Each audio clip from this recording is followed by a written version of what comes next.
Hi guys, and welcome to part 3 of contracts and everything you didn't realize you needed to know about them. So today I wanted to start looking at the content of contracts and what you might want to start thinking about putting in there. So I wanted to start off with by thinking about considerations of who you're contracting as.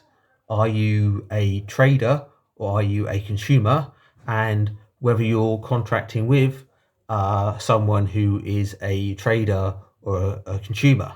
Well, to start off with, you need to understand what a trader or a consumer is. So generally in law, a trader is defined as someone who is taken to be acting for the purposes relating to their trade, their profession, their craft. So if you're a greengrocer, you're a trader if you're acting in the sale or purchase of green groceries, so fruit and veg, if you like. If you're a greengrocer and you're buying a bicycle, then you're acting as a consumer because you're acting outside of your main trade, business, craft. So you're a consumer. That's the difference between a consumer and a trader, if you like. So someone can be a professional, but if they're buying something outside of their business, outside of their profession, but as a business, then they're not. Then they're a consumer because they're buying things outside their business. So I can be an accountant, but if I'm buying a car, then I'm not acting as an accountant because I know nothing about cars. So I'm a consumer in that sense. That's the way the law works.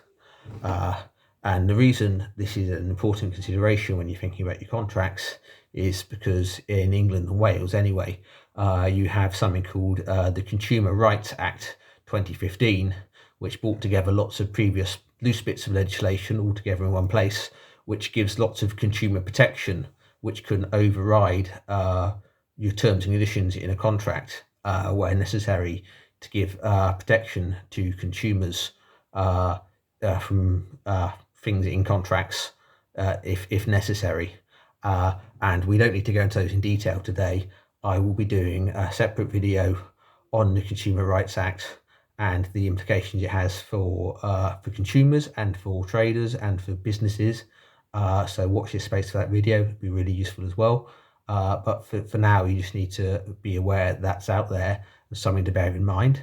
But if you're a trader and you're doing in a contract with another trader, i.e. you're in a business-to-business contract, then basically the law allows you to put pretty much anything in your contract, which on the one hand, you may think that sounds great, we unrestricted, but that can have its problems as well because it means you've got to be really careful, make sure you understand everything that's in that contract because the other side might be trying to put something in there that you don't understand, or perhaps even they don't understand.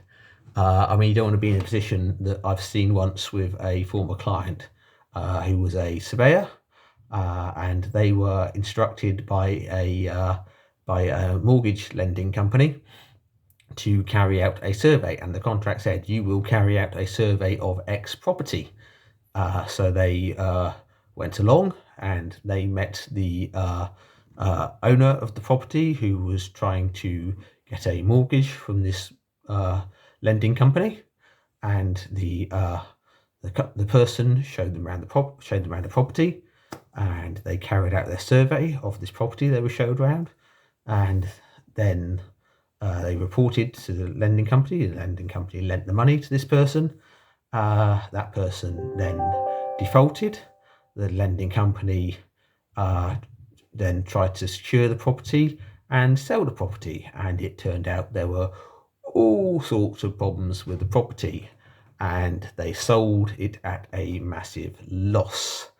Anyway, cut a long story short, it turned out that the property this chap had been shown around was not the property he was meant to be valuing at all. And what the guy had done was actually showing him around another property that was in much better condition than the one he was actually trying to borrow against.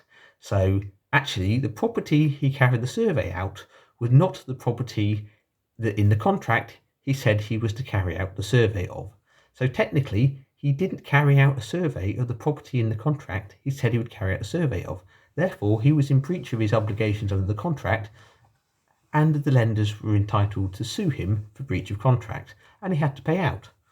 So it's a question of understanding your obligations under the contract. So don't fall into that sort of misunderstanding, because that's the sort of problems it can cause for you. A massive liability of hundreds of thousands of pounds for a contract where you've only earned a small fee of a few £100s. So, and that's why you need to be careful of these sort of obligations. We'll probably leave it there for today, and we'll move on and do another video with some further considerations of other content you might want to put into your contract, and look at some of the actual clauses you might want to consider to put in there. But that will be covered in our next video. So I hope you can join us for that one.